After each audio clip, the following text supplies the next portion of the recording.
Hola, buenas tardes a todos los que nos acompañan el día de hoy. Yo soy Carla Unger, trabajo como investigadora en el Instituto Nacional de Cancerología y mis investigaciones se han enfocado fundamentalmente a documentar las barreras de acceso a los servicios de salud para pacientes con cáncer. Me he dedicado principalmente a estudiar el cáncer de mama, pero en esta ocasión tengo la oportunidad de compartirles un trabajo reciente en el que estudié lo que pasa con mujeres con cáncer cervicouterino. Antes de empezar, quisiera dar las gracias a la doctora Luz María Moreno, que es quien dirige el Seminario Permanente de Equidad de Género y Salud, quien me invitó por motivo de conmemorar el Día Nacional contra la lucha, contra el cáncer cervicouterino, que se da justamente en agosto de cada año, el 9 de agosto. Entonces, bueno, con este motivo es que estamos aquí. ¿Me pueden pasar la primera diapositiva, por favor?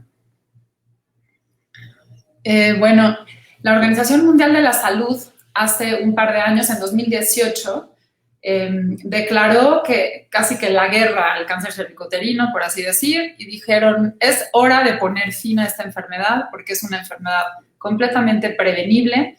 Es el único cáncer en el que sabemos que la causa es infecciosa y que esa infección se puede prevenir. Y después tenemos una siguiente oportunidad, que es una vez que ya tienes la infección, hay cambios en el cuerpo que se pueden detectar haciéndose un Papa Nicolau y tratar antes de que se desarrolle el cáncer cervicouterino. Entonces es una enfermedad completamente prevenible, altamente curable también si se detecta en etapas tempranas, y si nos abocamos pues los gobiernos y la sociedad civil a realmente hacerle frente, no tendría por qué ya haber ninguna muerte por cáncer cervicouterino en el mundo. En México, un poco impulsados por este movimiento mundial, desde 2018 se establece, desde 2019 me parece, se establece el Día Nacional del Cáncer Cervicouterino, que es el 9 de agosto. La siguiente, por favor.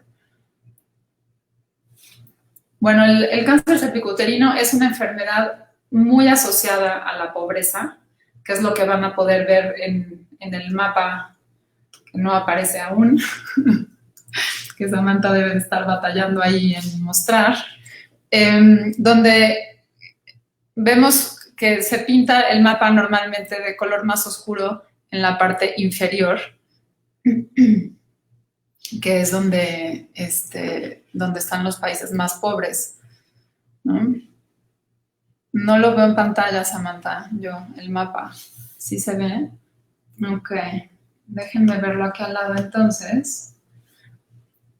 Bueno, entonces el 90% de las muertes ocurren en países de ingresos medianos y bajos. Como pueden ver, las peores tasas de mortalidad, que son las que están en un rojo más intenso, están fundamentalmente en los países africanos. Tenemos algunos también en América Latina y en el sureste asiático, ¿no? En cambio, en los países más desarrollados, como Norteamérica, vemos Estados Unidos, Canadá, Australia, toda Europa e incluso Asia del Oeste, las tasas de mortalidad son bajísimas. ¿Qué es lo que está pasando aquí? Aquí hay dos cosas. Una es que entre los principales factores de riesgo para adquirir cáncer cervicouterino está tener la primera relación sexual muy joven y tener muchos hijos. Y esto suele ocurrir más en países de bajos recursos. Pero además de eso están los problemas de acceso a los servicios de salud como problema fundamental para poder hacerse el tamizaje y detectar tempranamente la enfermedad. La siguiente diapositiva, por favor. En México, el cáncer cervicouterino es la segunda causa más importante de muerte por cáncer entre las mujeres, solo por debajo del cáncer de mama. Aquí en esta gráfica pueden ver del lado izquierdo, en orden de importancia o de frecuencia de mortalidad, los tipos de cáncer que afectan a las mujeres en México. Y esto lo estamos comparando con el lado derecho de lo que ocurre en los países de altos ingresos, ¿no? Y pueden ver resaltado en un rojo más oscuro, en cáncer cervicouterino, cómo la tasa de mortalidad en México es más de 2 veces mayor que lo que ocurre en países de altos ingresos. La siguiente, por favor.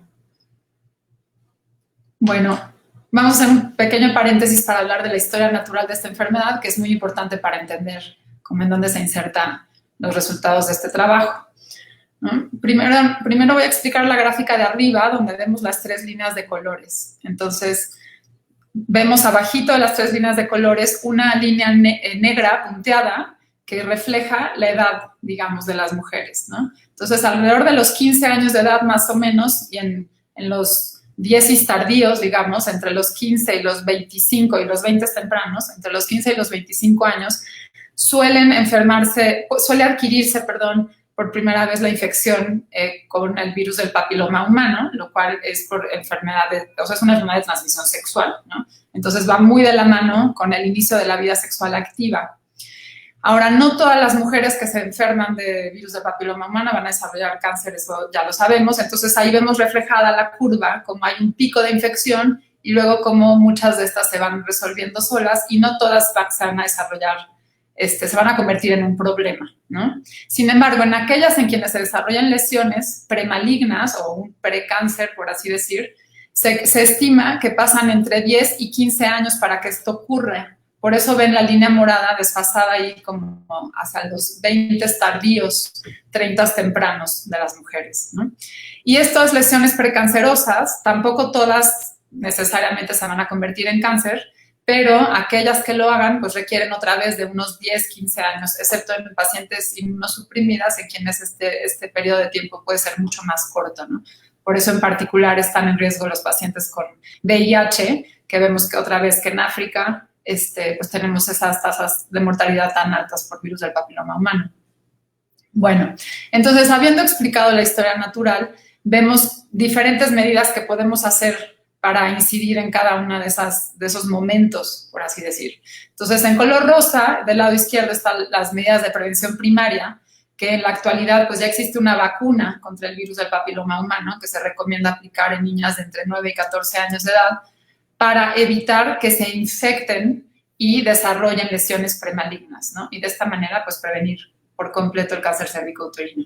Y, por supuesto, seguir con educación sexual y promoción de uso de condón para evitar, en la medida de lo posible, la transmisión de este virus. Ahora, como medidas de prevención secundaria, es decir, detección oportuna y tratamiento oportuna, está el tamizaje, que bueno, la detección tanto del virus como la famosa prueba de Papanicolau para detectar lesiones premalignas o ya lesiones malignas, pero muy tempranamente, son como que el mejor ejemplo de pruebas de tamizaje que funcionan, pues, como de libro, ¿no? Como uno quisiera. Claro, un programa de tamizaje conlleva muchas cosas para funcionar bien. No es nada más que la gente participe, que sí es una parte importante, sino que además se tiene que hacer con calidad y se tiene que poder dar una confirmación diagnóstica pronto y ofrecer acceso a un tratamiento. Si no, no sirve de nada hacer tamizaje, ¿no? Entonces, la prevención secundaria, para que esté completa, es acceso a la prueba de tamizaje y un acceso oportuno a completar el proceso de diagnóstico y darle acceso al tratamiento a las lesiones premalignas de las pacientes que las muestren, ¿no? Y finalmente, en color verde, estaría ya la prevención terciaria, que eso significa brindar tratamiento oportuno a los pacientes que ya tienen cáncer, ¿no? Y entre más pronto sea ese tratamiento, sabemos que es mejor. Entre más temprano esté el cáncer cuando se detecta y se trata, tiene un mucho mejor pronóstico, con más altas probabilidades de cura, ¿no? De supervivencia, de menos efectos secundarios también en los tratamientos. La siguiente, por favor.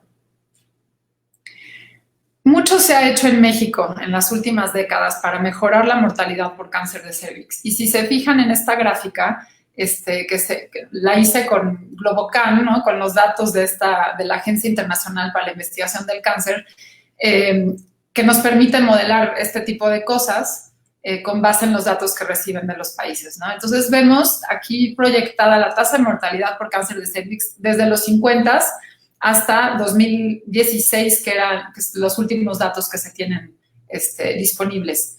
Entonces, vemos cómo iba aumentando de los 50 hasta los 90 donde tuvo el pico máximo ahí en 1989 con una tasa de 16.2 muertes por cada 100.000 mujeres. Y cómo a partir de ese pico se ve un descenso muy pronunciado, ¿no? En estos últimos 30 años, hasta llegar a 6.2 en 2013. Y bueno, busqué, aunque no sale en esta gráfica, busqué los datos más recientes disponibles ahora en México, y en 2018 estamos en 5.8. Entonces ya no ha habido un gran descenso mayor que este. Aquí ya se empieza a ver como que la curva se estanca. Ahora, ¿qué provocó este descenso que sí vemos como más pronunciado de 16.2 a 6.2? Pues se atribuye fundamentalmente, la siguiente, por favor, a dos cosas. En este estudio que realizó el doctor Lascano junto con otras personas, vemos, se los voy a explicar por partes, es difícil para mí no estar señalando la imagen como normalmente se hace, pero bueno, los guío con la voz. Entonces, en las barras grises claritas se observa la tasa de mortalidad estandarizada por edad. ¿Ok? Entonces, esa es la tasa de muerte de cáncer cervicouterino desde el año de 1979 del lado izquierdo hasta 2006 del lado derecho. Y vemos algo similar, pero menos pronunciado que como lo veíamos con la línea de la gráfica anterior, pero vemos como esa tasa como que sube, y si se fijan, alcanza el pico ahí en el 89 y luego empieza a disminuir poco a poco hasta 2006. Y esto lo estamos viendo graficado en conjunto con otras dos cosas que parecen ser lo más determinante en estas caídas que hemos visto en las tasas de mortalidad de cáncer cervicouterino. En las barras grises oscuras vemos graficada la tasa de natalidad a nivel nacional. Entonces vemos cómo a medida que esta ha venido bajando, es que también se ha reducido la tasa de mortalidad de cáncer cervicouterino, y a la vez el tamizaje con Papa Nicolau, que se lo estamos viendo en la línea negra que une esos cuadritos negros, ¿no? La cual va subiendo importantemente a partir de los 90s. Todavía era bastante baja en 2006, si se fijan, está en un 25% de cobertura, lo cual es bajísimo, pero si consideramos que antes no existía ese programa, pues ya empieza a tener un impacto desde ahí. Y en este estudio, Lascano y colaboradores demuestran que hay una asociación, ¿no?, entre estas dos variables fundamentalmente. ¿Qué tantos hijos tienen las mujeres y que practiquen el Papa Nicolau? La siguiente, por favor. Acá para mostrarles algunos datos un poco más actuales de la cobertura de Papa Nicolau. De todas formas, pues ya tienen un tiempo porque son de la Encuesta Nacional de Salud y Nutrición de 2012. Vemos en la gráfica del lado izquierdo, la que dice figura 2, la prevalencia de uso de Papa Nicolau en el último año entre dos grupos de edad, ¿no? En la barra gris más clara vemos a las mujeres más jóvenes de entre 25 y 34 años de edad, y en la gris más oscura aquellas de entre 35 y 64 años de edad.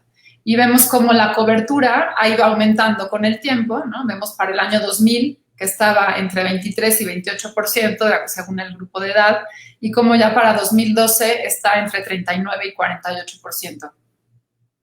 Y del lado derecho, en la gráfica que dice figura 5, ahí podemos ver un comparativo por tipo de servicio de salud al que acuden o tienen derecho de acudir las mujeres que fueron encuestadas. Entonces les preguntaron en esto si se habían hecho un Papa Nicolau en los últimos 3 años. Y aquellas que tenían derecho a biencia, del IMSS o del ISSSTE, reportaban habérselo hecho por lo menos uno en los últimos 3 años, por arriba del 70%, si se fijan. En cambio, aquellas que tenían seguro popular, pues tenían una menor prevalencia de uso de Papa Nicolau, 66% en los últimos 3 años, y aquellas que contaban sin ningún seguro de salud, pues tienen todavía una menor cobertura. Entonces, esto nos refleja, bueno, dos ideas fundamentales que son las que quiero que nos llevemos de aquí. Una es que la cobertura de Papa Nicolau ha ido en aumento. Bueno, 3 ideas. Una es que la cobertura de Papa Nicolau ha ido en aumento. Otra es que sigue siendo muy baja, ¿no? Porque para que realmente el Papa Nicolau nos ayude a detectar a todos los casos tempranamente, se los tendremos que estar haciendo a todas, y no estamos llegando ni a la mitad, por lo menos no para 2012. Reportes más recientes sugieren que alrededor del 60%, una cobertura de alrededor del 60%. De todas formas, seguimos muy cortos, ¿no? Y del lado derecho vemos también lo fundamental que es el acceso a las pruebas. Entonces, vemos claramente coberturas mucho mayores en lugares donde el sistema está cachando a las pacientes y a lo mejor recordándoles de cuándo les toca hacerse la siguiente prueba. La siguiente, por favor. Ok, entonces, como les mostré antes, las tasas de mortalidad han venido disminuyendo, pero se estancó. Llegó un momento en el que se estancó, permanece como segunda causa de mortalidad por cáncer en mujeres, siendo una enfermedad prevenible. O sea, ni siquiera deberíamos de tener casos. Y después, ya si hay casos, es tan fácil detectarlo tempranamente que no deberíamos de tener muertes por esta enfermedad en un mundo ideal. Entonces, bueno, esto se debe a diferentes cosas, pero una es lo que ya les mostraba, que hay cobertura de tamizaje limitado. Otra gran cosa que no les mostré, pero que existen datos al respecto, es que la calidad del tamizaje es muy variable. Y hay un estudio del doctor Lascano también que documentaba que aproximadamente el 25% de las pruebas de Papa Nicolau tienen un resultado que es un falso negativo. Es decir, aparece normal y no es normal, ¿no? Ya habían cambios ahí que podrían haber sido tratados. Y lo que observamos, por ejemplo, en el Instituto Nacional de Cancerología y en otros servicios oncológicos es que la gran mayoría de pacientes llegan en etapas muy avanzadas. Entonces, ¿qué es lo que está pasando aquí, no? Que esto es lo que motivó este estudio. Entonces, la que sigue, por favor. Haciendo un paréntesis adicional, si me permiten, antes de mostrarles el trabajo, es importante entender esto, la diferencia entre tamizaje y diagnóstico temprano, que suelen utilizarse equivocadamente como términos sinónimos, intercambiables, ¿no? Entonces, volviendo a la historia natural de la enfermedad, que hace rato ya platicamos un poquito de ella, pero aquí lo vamos a hacer de forma un poquito más desglosada para tratar de entender la diferencia entre tamizaje y diagnóstico temprano. Entonces, del lado izquierdo, en la flecha central grandota, estamos ¿cómo se dice esto? Esquematizando el tiempo, por así decir. Entonces, del lado izquierdo, estamos con células normales, está una persona con células normales que conforme va pasando el tiempo hacia la derecha, se expone a diferentes factores de riesgos y cancerígenos hasta que, pues, algunas de sus células se transforman, se convierten en células anormales, que si se siguen transformando y sigue avanzando, pueden desarrollarse un cáncer preinvasor. Y si esto sigue avanzando, pues se desarrolla ya un cáncer invasor, y si no se interviene, pues se disemina y finalmente pues terminaría en muerte, ¿no? Ahora hay una barra azul que parte esta flecha en dos, como pueden ver ahí, y esto es lo que indica en qué momento la paciente inicia con síntomas. ¿En qué momento ya podemos detectar a través de síntomas que ya tiene un cáncer? Y esta barra es lo que nos va a dividir qué acciones podemos hacer del lado del tamizaje y qué acciones ya son de diagnóstico temprano. Entonces, el tamizaje en realidad va dirigido a la población aparentemente sana, ¿no? A mujeres que parecen no tener ningún problema. A ellas es a quienes les queremos hacer el Papa Nicolau en este caso, para ojalá detectar lesiones que sean ni siquiera cáncer todavía, ¿no? Lesiones premalignas que si se tratan, pues ya nunca desarrollaron cáncer. Ahora, en ocasiones, también con el tamizaje, detectamos ya cánceres invasores, pero idealmente lo hacemos en una etapa muy temprana que ni siquiera han presentado síntomas los pacientes, ¿no? En el diagnóstico temprano, el enfoque es distinto. En vez de dirigirnos hacia la población que no tiene síntomas, nos dirigimos a la población con síntomas con la intención de diagnosticarlas tan pronto sea posible. Es decir, que dentro de esa línea de tiempo, esa flecha que estamos viendo ahí, pues menos hacia el lado naranja y más hacia el lado cafecito grisáceo, ¿no? Cuando el cáncer es lo más pequeño posible y ojalá no ha invadido las estructuras de alrededor y por supuesto que no se haya ido a otros órganos todavía. Esas serían como las estrategias de diagnóstico temprano. Y se necesitan ambas cosas, ¿ok? ¿Y por qué estoy haciendo este acotamiento? Porque en el trabajo que yo les voy a mostrar a continuación, documentamos el tiempo que tardan las pacientes que ya tienen síntomas para recibir tratamiento.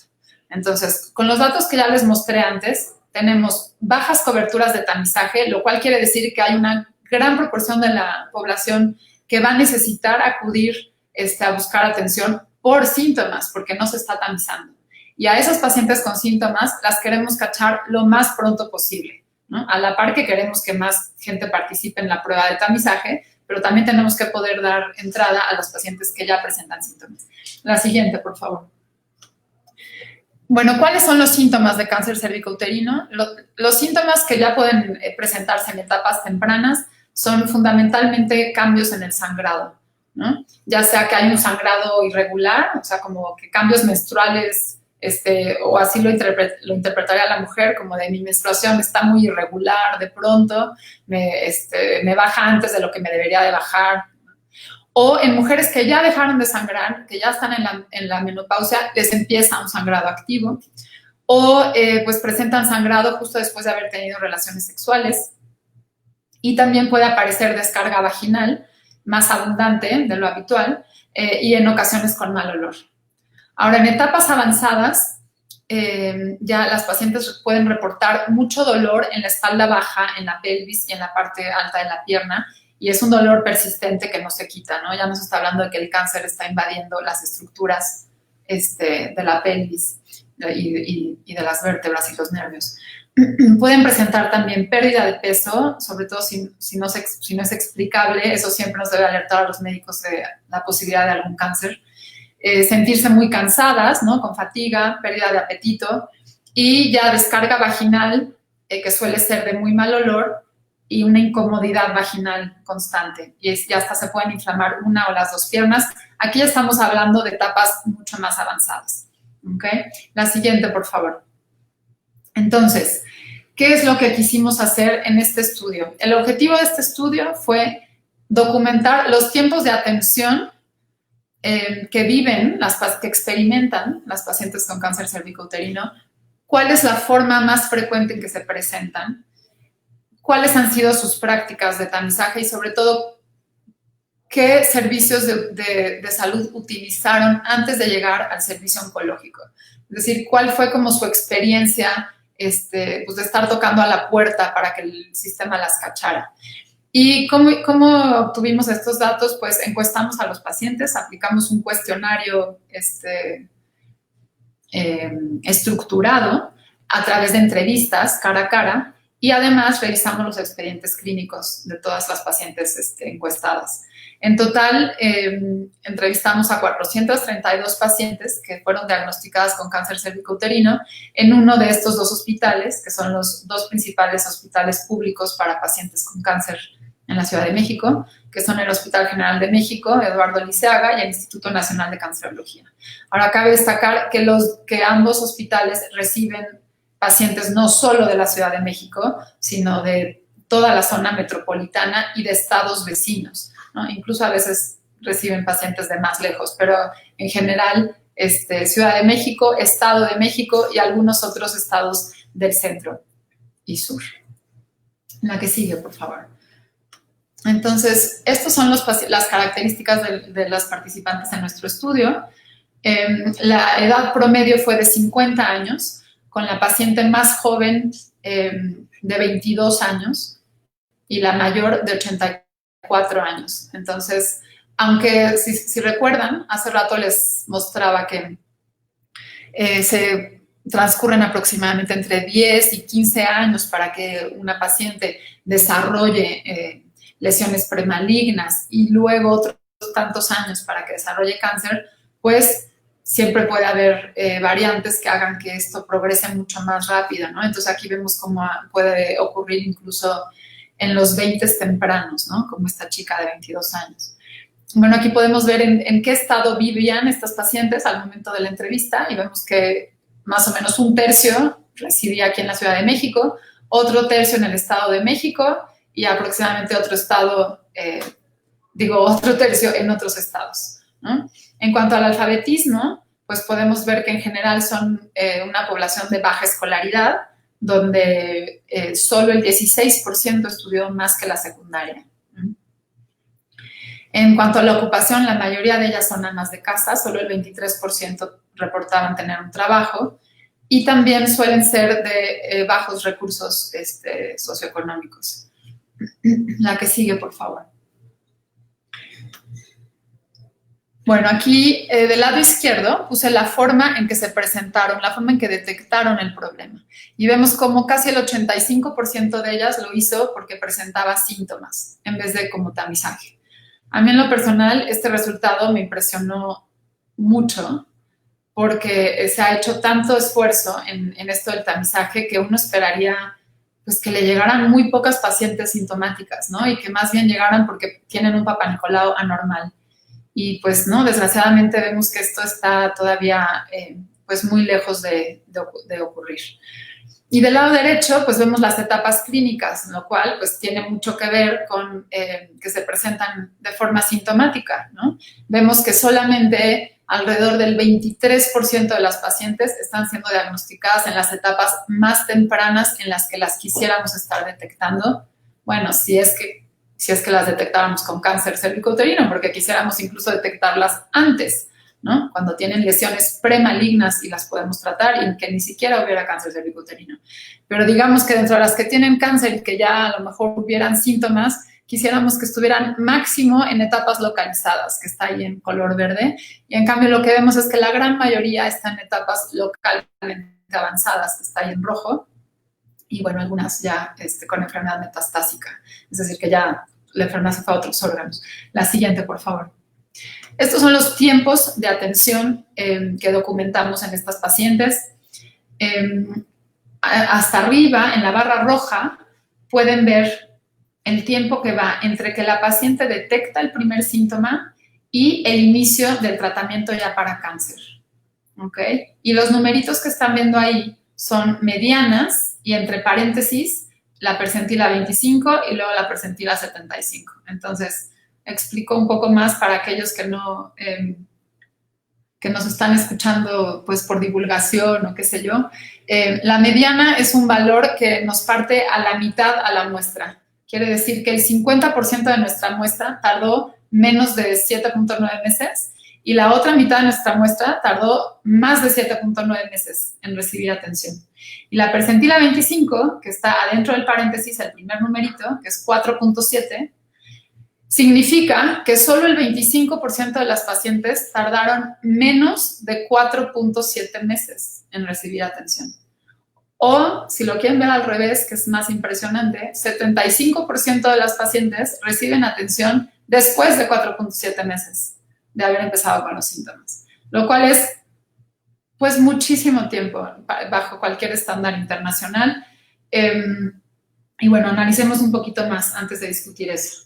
Ahora, estos intervalos se han dividido tradicionalmente en la literatura en dos grandes tipos. El de la paciente, que es aquel que transcurre entre que ella detecta un síntoma y acude a buscar atención, y el de los servicios, que es una vez que hizo contacto con los servicios de salud hasta que puede acceder, ser diagnosticada y recibir tratamiento. Entonces, vemos que en la barra azul, que es cuánto tiempo tardan las mujeres en buscar ayuda para su problema de salud,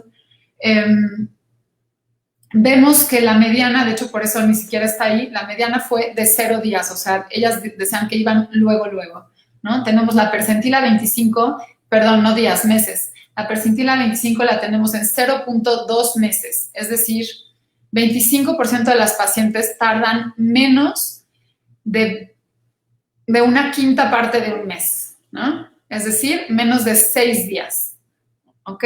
O sea, la gran mayoría acude en máximo una semana ya están tocando la puerta. En cambio, ¿qué pasa en el intervalo de los servicios de salud? 5 meses entre que tocan la puerta en el primer nivel de atención o a donde hayan decidido acudir hasta que inician tratamiento. Entonces, analizamos ese intervalo a un poquito mayor detalle para dividirlo en dos. El de diagnóstico, que es entre esta primera consulta y que se confirme el diagnóstico, y luego entre que se confirme el diagnóstico y se inicia el tratamiento. Y vemos que donde más retrasos hay es en el de diagnóstico, con una mediana de 3.3 meses. ¿Mm? Y una percentila 75 de 6.7, es decir, todavía hay un 25% de las pacientes en las que se tardan más de 6.7 meses en confirmar el diagnóstico apenas, y eso todavía le falta que la refieran a tratamiento. Es decir, estamos viendo tiempos muy, muy largos para atender esta enfermedad. Para darles una idea, en Reino Unido estos tiempos, y ya se preocupan, es un mes todo completo, ¿no? De que lo detecta a que inicia tratamiento. La que sigue, por favor. Vamos a tratar de ver un poquito la historia de uso de servicios de salud de estas pacientes, ¿no? Que tienen mucho que ver con todos estos tiempos que estamos viendo tan largos. Vemos, por ejemplo, que el 46% de las pacientes refiere haber utilizado por lo menos 3 servicios de salud distintos antes de llegar al centro oncológico. Y cuando digo 3 servicios de salud distintos, es 3 unidades completamente distintas. ¿Okay? O sea, se tuvo que trasladar a un lugar y luego a otro lugar y luego a otro lugar. Y por lo general vemos además un uso combinado de servicios. O sea, van a farmacias, van a sus servicios si es que tienen seguro social, van a los servicios de la Secretaría de Salud y van a médicos privados. Sobre todo van mucho a médicos privados. Después vemos el número de consultas para por fin llegar aquí, ¿no? Antes de llegar al centro oncológico. Y vemos que el 67% recibió por lo menos 4 consultas o más, lo cual a todas luces, pues es, además de que es muy alto, pues hace que sea muy ineficiente, ¿no? Cuando tenemos servicios de salud limitados. O sea, quisiéramos poder reducir esto a, si lo hiciéramos respetando los niveles de referencia de un sistema de salud, pues que hubieran 2 visitas previas, ¿no? Una en el primer nivel de atención, otra en el segundo, otra en el tercero. O a lo mejor supongamos que 3 visitas, si es que tuviera que regresar a resultados, pero ahí estaríamos hablando de las que tienen Papá Nicolau, a lo mejor, no de pacientes ya con síntomas, en las que tendríamos que estar sospechando desde la primera visita que hay que acelerar esta atención, ¿no? Vemos también un alto uso de servicios privados en esta primera consulta. Como les decía, miren, el 30% primero que nada va con un médico privado, y no se imaginen que este es un médico privado como de los grandes servicios privados que existen, ¿no? Llámese, no sé, Ángeles, Médica Sur, ABC, no. Estos médicos privados suelen ser los consultorios pequeños que están en la vecindad, ¿no? Donde puede acceder fácilmente la paciente y que le cobran barato. O sea, suelen ser los servicios privados disponibles pues para la gente de bajos ingresos, ¿no? Y bueno, en estos consultorios privados también existe la desventaja que pues la calidad puede ser tan heterogénea como podamos pensar, porque no hay control, ¿no? Como no pertenecen a ningún sistema, pues es cada médico con su cédula profesional abre su changarrito, a lo mejor en su propia casa o en un espacio que le presta algún familiar, qué sé yo, y ahí da su consulta. Y la calidad de su consulta, pues depende de su propia actualización, de su propia experiencia, no entra bajo la normatividad, ¿no? Ahora, vean resultado que para mí fue de los más impresionantes. Le preguntamos, ¿le realizaron un examen físico dirigido al problema por el que acudió, es decir, por el sangrado? ¿Le realizaron un examen físico en esa primera consulta? Y en el 43% de los casos, las pacientes refieren que no las revisaron, no les hicieron una exploración clínica. Y pues eso se considera en la literatura como una oportunidad diagnóstica perdida, ¿no? Porque en esa exploración, muy posiblemente, dada la historia natural de la enfermedad y que la paciente está reportando presentarse con síntomas de sangrado, pues ahí podrían haber visto la lesión. Y si el médico hubiera visto la lesión en ese momento, pues se refiere automáticamente, ¿no? Y se les ahorra muchísimo tiempo que se perdió en el Inter. Y bueno, finalmente, la otra pregunta que les quiero mostrar es lo que ellas dicen que el médico les dijo que tenían después de esa primera consulta. Y si se fijan, 35% de ellas dicen que les dijeron que tenían algo benigno, lo cual pues les generó una falsa tranquilidad como de, bueno, pues no tengo nada, me espero. Y como los síntomas de sangrado vaginal para las mujeres no son tan normales, o sea, han formado parte de nuestra vida desde que empezamos a menstruar de niñas, pues es muy difícil también para una en qué momento esto ya me debe de preocupar o es parte de cambios hormonales o qué es lo que está pasando aquí, ¿no? Y bueno, otro 11% dice no haber recibido explicación o no entendieron cuál fue la explicación. En cualquiera de los dos casos, pues también es algo grave, ¿no? La siguiente diapositiva, por favor. Estas son las principales barreras que las mujeres percibieron. Ahora, no podemos saber realmente qué es lo que ocurrió en cada caso, ni mucho menos, pero esto es lo que ellas perciben, ¿ok? Cuando se les pregunta qué cosas piensa usted que fue lo que más les complicó para que pues, se tardaran todo este tiempo en poder llegar aquí, estas son las respuestas que nos dieron. Falta de información de a qué servicios acudir, que aquí ellas también están haciendo un poco una evaluación de los servicios a los que acudieron, como diciendo, si yo hubiera sabido un mejor lugar, ¿no? Hubiera ido allá. Entonces, esta respuesta engloba también un poco como percepción de calidad. Falta de recursos económicos, que otra vez eso tiene que ver también con que las pacientes en general perciben que los lugares privados suelen ser de mejor calidad, lo cual desgraciadamente no siempre es así. Largos tiempos de espera para las citas médicas, sobre todo en servicios públicos, y eso es lo que las hace también acudir a los privados para tratar de acelerar la atención. Errores del primer médico consultado, fíjense, casi el 30% de las pacientes percibió esto como algo que influyó en este retraso. Y ya menos frecuentes, dificultad de ella para faltar a su trabajo y, bueno, y barreras administrativas para ingresar a los servicios públicos de salud. La siguiente, por favor. Entonces, hablemos un poquito de las implicaciones. La siguiente, por favor. Primero vamos a hacer un pequeño resumen de los resultados obtenidos. Una más, Samantha, por favor. La que dice principales resultados. Eso. Ajá.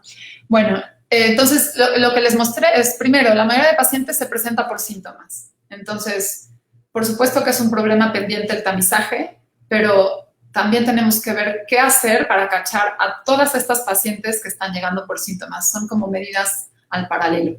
Segundo, la mayoría se presenta en etapas muy avanzadas y estamos viendo muy largos tiempos para confirmar el diagnóstico y evidencia de oportunidades diagnósticas perdidas.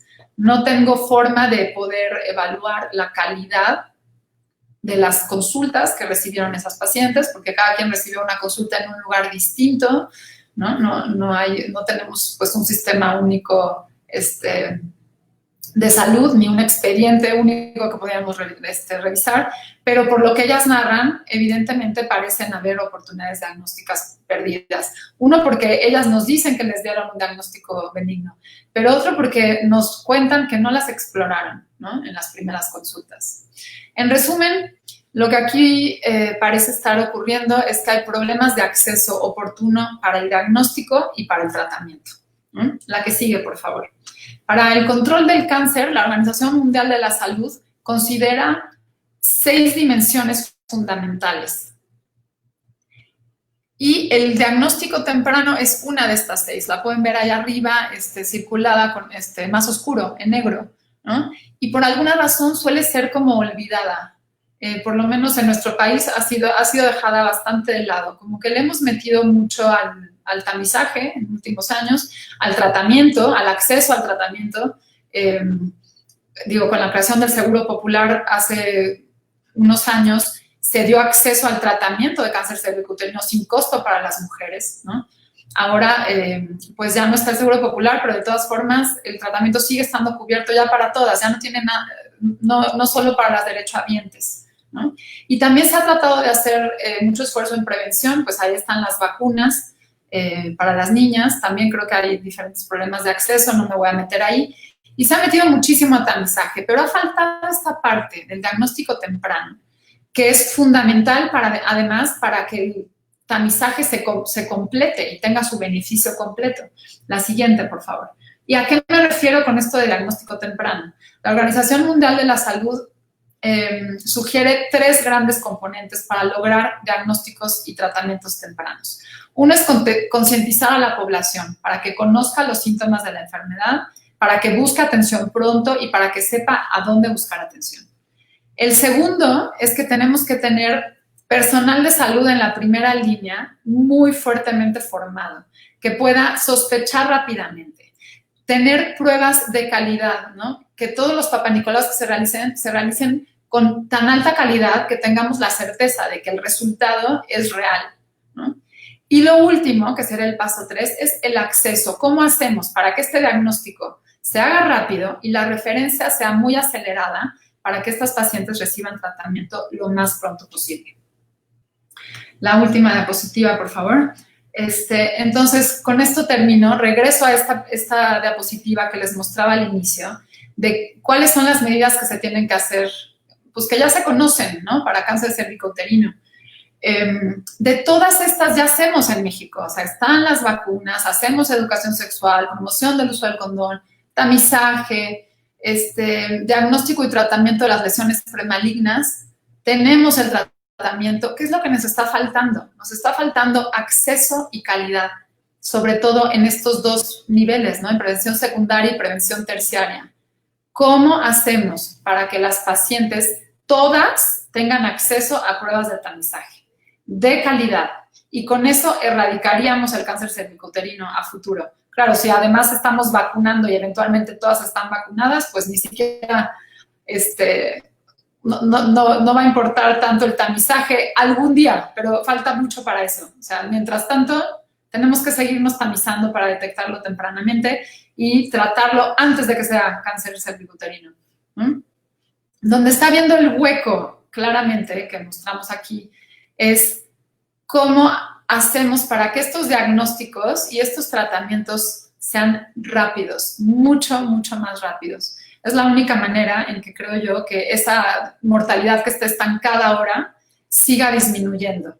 Es bajar las etapas clínicas en las que estamos diagnosticando cáncer cervicouterino, mientras que lo sigamos detectando tan tardemente y tantos, ¿no? Porque no estamos dando acceso suficiente a pruebas de tamizaje de calidad, pues esa mortalidad va a permanecer en donde está. Bueno, les dejo en la última diapositiva mi correo electrónico por si alguien me quiere escribir después y abrimos el foro para sus comentarios, preguntas o lo que sea. A ver, dice Carla López, ¿a qué edad es apropiado el inicio de la vida sexual activa? Esa es una pregunta muy complicada, Carla, que tiene que ver con muchas cuestiones. No te podría decir a qué edad es apropiado, pero entre más joven tienes más riesgo, sobre todo si tienes relaciones sexuales no protegidas, ¿no? Por un condón, pues tienes más riesgo de desarrollar cáncer cervicouterino.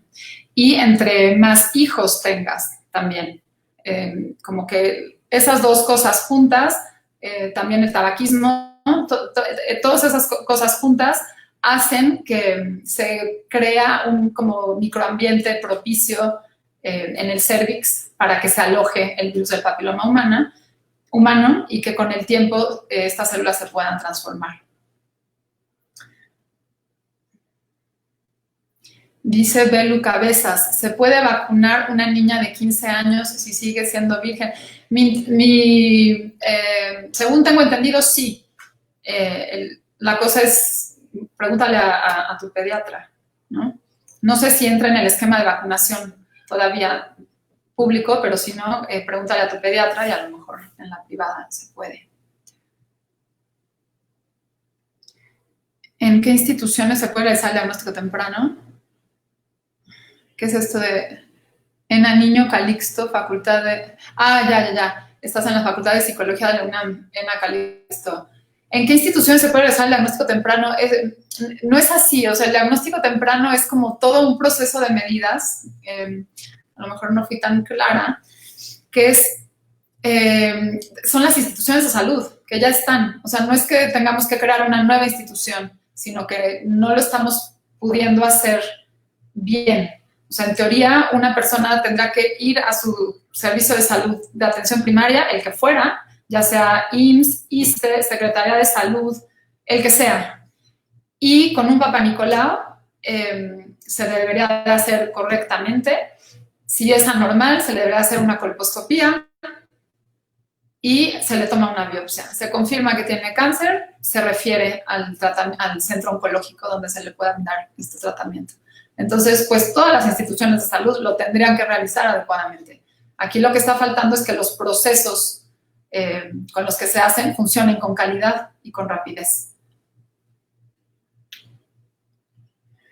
Dice Leopoldo Villafuerte, el sistema de referencia y el diferimiento de consulta en especialidad puede ser motivo de este retraso en la atención. Yo pienso que sí, tiene que ver, Leopoldo, seguramente. ¿Alguna otra pregunta?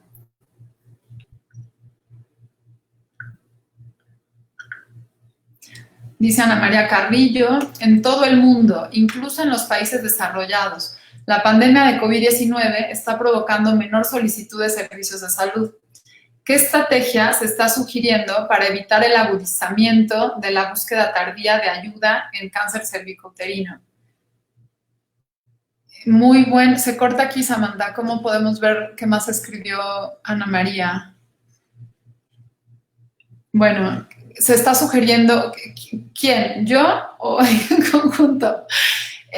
Sí, esto es un problema mundial y que nos está afectando a todos los países. Los pacientes, de hecho, pues tienen miedo a acudir a los servicios de salud para no infectarse, ¿no? Entonces, pues claro, esto agrava la búsqueda de atención de todos los problemas, no solamente de cáncer cervicouterino. Pero pues lo que yo sugeriría es no dejen de hacerse su Papá Nicolau. Las guías vigentes siguen recomendando cada año aquí en México, aunque si tienes una pareja estable y tienes los últimos 3 Papá Nicolaus normales, podrías ya moverlo a cada 3 años. Entonces, pues procurar continuar con eso. Por supuesto, sexo con protección siempre reduce tu riesgo de todas las enfermedades de transmisión sexual, incluida esta. Y si ya tienes síntomas, pues sí necesitas buscar atención, aunque haya COVID. Entonces, usar tu mascarilla y ir al servicio de salud que te corresponde a estudiarte. Escribe Belú Cabezas, ¿hasta qué etapa el cáncer es curable? Bueno, no es así. En realidad se toman, o sea, no hay nada tan definitivo. Lo que se tienen son datos como porcentaje o como probabilidad de supervivencia, dependiendo en qué etapa se diagnostique. Entonces, entre más avanzado se diagnostique, la probabilidad de cura es menor, pero nunca se reduce a 0, aunque bueno, en términos generales se considera que si ya hay metástasis, es decir, ya se afectaron órganos a distancia, ya no es curable, ya solamente es tratable pues para prolongar la vida, y en ocasiones se puede prolongar bastante tiempo, pero no ya desaparecer la enfermedad, digamos, ¿no? Como si te la tratas en una etapa temprana. A ver, Luz María Tetlacuilo, que fue la doctora que me invitó. Gracias, doctora. A ver, encontró diferencias entre las mujeres diagnosticadas con lesiones tempranas y las que se diagnosticaron en etapas avanzadas. Sí, detectamos que las que tienen etapas más avanzadas tienen en general mayores tiempos de atención, ¿no? Y bueno, por supuesto se presentan con síntomas también más, pues que reflejan más avance, ¿no? Como dolor de espalda y este tipo de síntomas. De Caterina Hernández, escribe, doctora, ¿es verdad que no sirve la vacuna contra el cervicouterino una vez que se inició la vida sexual? Uy, esa es una pregunta controvertida. Estudios más recientes parecen mostrar que puede servir incluso aunque ya se haya iniciado la vida sexual activa. Sin embargo, no hay la suficiente evidencia todavía como para que ya se ponga como una política pública, ¿no? Entonces, ahorita las guías lo que estipulan es que se ponga a los pacientes que no han tenido relaciones sexuales. Es donde es más efectiva. Omar Arias, ¿cuánto tiempo pasa de tener el contacto con el virus del papiloma humano hasta su manifestación en el Papá Nicolau? Eso es una pregunta muy difícil de responder, Omar. Primero, porque no porque tengamos contacto con un virus necesariamente nos vamos a infectar. Entonces, pues hay gente que no se infecta y a lo mejor se expuso, no es difícil saberlo. Lo que sí sabemos es que si ya tiene la infección del virus del papiloma humano en el cervix, ¿no? Era la gráfica que les puse al inicio de las 3 curvitas, ¿no? La curva rosa mostraba la infección por virus del papiloma humano y luego la siguiente, no me acuerdo qué color era, la segunda, con las lesiones premalignas, y tienen que pasar entre 5 y 15 años más o menos para que una infección por virus del papiloma humano, bueno, no es que tengan que pasar, pasan aproximadamente entre 5 y 15 años entre tener la infección y desarrollar una lesión premaligna, ¿no? Y todavía la lesión premaligna puede tardar otros 5 a 15 años en convertirse en cáncer. Ahora, estos tiempos se pueden acortar mucho en pacientes que tienen deficiencias inmunológicas. Por ejemplo, los pacientes con VIH suelen acortar muchísimo estos tiempos, ¿no? Y presentan mucho más frecuentemente lesiones premalignas y también cáncer cervicouterino que las mujeres que no tienen VIH. Escribe Esme, concientizar a los pacientes sobre los síntomas condiciona captarlas, ya que están sintomáticas en etapas avanzadas. Pues yo esperaría que no. Concientizar a los pacientes, hay que concientizarlas en muchas cosas y de hecho creo que ya hay mucha conciencia. Creo que es en las cosas en las que más he avanzado. Es concientizarlas acerca de lo importante del tamizaje, o sea, de la prueba de Papa Nicolau, antes de que presenten síntomas, ¿no?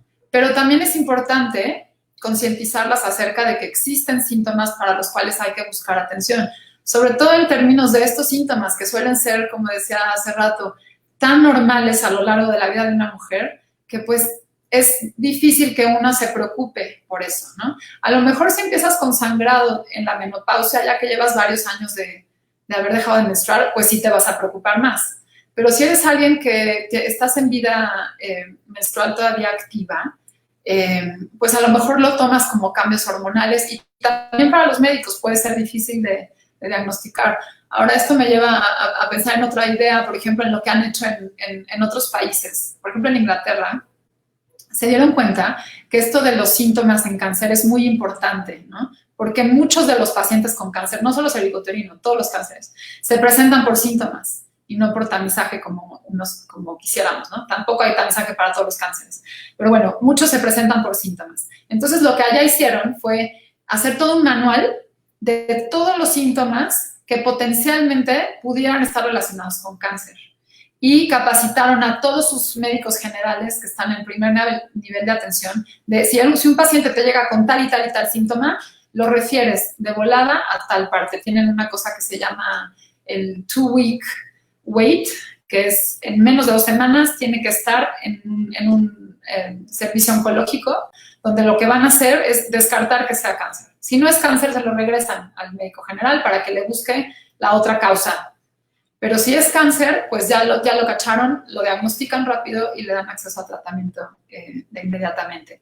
Entonces, sí es importante que estén concientizados de los síntomas, tanto pacientes como médicos, pero no estoy invitando a que los concienticemos solo acerca de los síntomas y mucho menos que los condicionemos a solo buscar atención en caso de que presenten síntomas. No, hay pruebas de tamizaje que son vitales, que funcionan impresionantemente bien, como esta, ¿no? O sea, cáncer cervicouterino es como de libro. Si existe un tamizaje que previene una enfermedad muy grave, que de hecho que previene un cáncer, pues esta es la prueba de Papa Nicolau. Entonces, claro que hay que seguirla promoviendo en pacientes que no tienen síntomas. Bueno, no son ni siquiera pacientes, ¿no? O sea, hay que hacérnoslo todas. Sí, Susana, es lo mismo menopausia que climaterio. ¿De dónde viene cada uno de estos dos nombres? No tengo la menor idea, perdóname, pero ahí sí me rebasan. Hay que investigar. Gabriel Mesa, ¿por qué no vacunar a los niños si es más probable que diseminan el virus? Creo que hay en algunos países donde ya se está vacunando también a los niños, pero bueno, por ahora en nuestro país solamente se hace con las niñas. No sé por qué. La siguiente, por favor. Laura Pérez. Buenas tardes. Entonces, ¿cuántas dosis de la vacuna se considera que es correcto? Depende de la vacuna. Hay diferentes vacunas. Creo que hay una con 2 dosis, hay otra con 3 dosis. Ahí sí que depende. Habrá que investigar la que estás interesada en usar. La siguiente, por favor. Carla López, ¿por qué todas vienen de la misma cuenta? Doctora, hay mujeres que son resistentes al VHP, es decir, que no se infectan a pesar de tener contacto. Así es. No sé si sean resistentes, pero sí, claro. Así como con cualquier virus, ¿no? Todos nos exponemos todos los días a muchos virus, pues a lo mejor a los que más familiarizados estamos son a los que nos causan resfriado y todos vemos como de pronto en una casa se enferman 2 o 3 personas y otros 3 o 4 no se enferman, ¿no? Qué sé yo, ¿no? Pasa lo mismo con el virus del papiloma humano. No porque te expongas necesariamente te vas a infectar.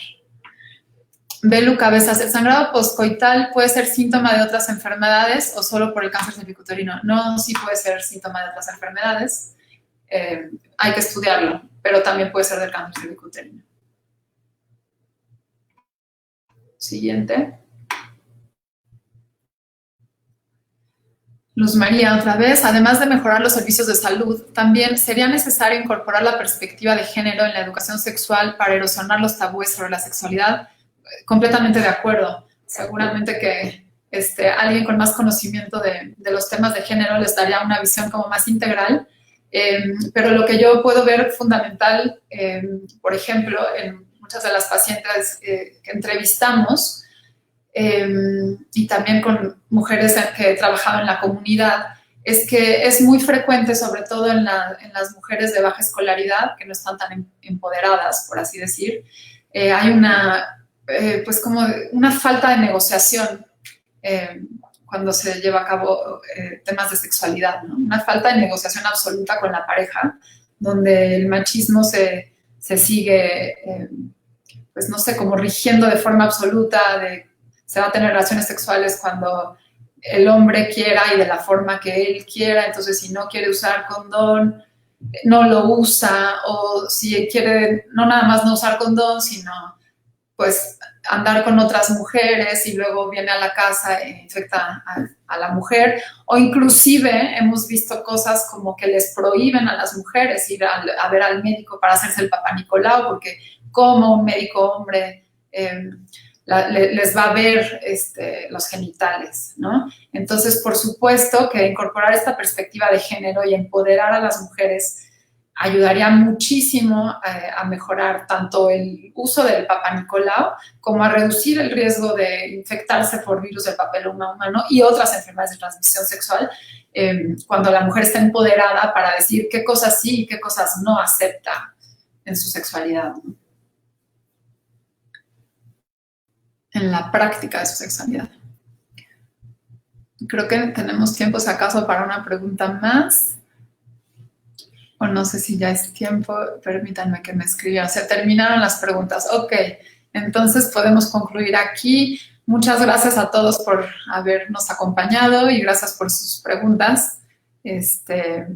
Y pues hasta la próxima en este seminario. No sé cuál sea el tema que sigue, pero síganse conectando por aquí. Cualquier cosa para mí, pues ahí tienen mi correo electrónico. Hasta luego.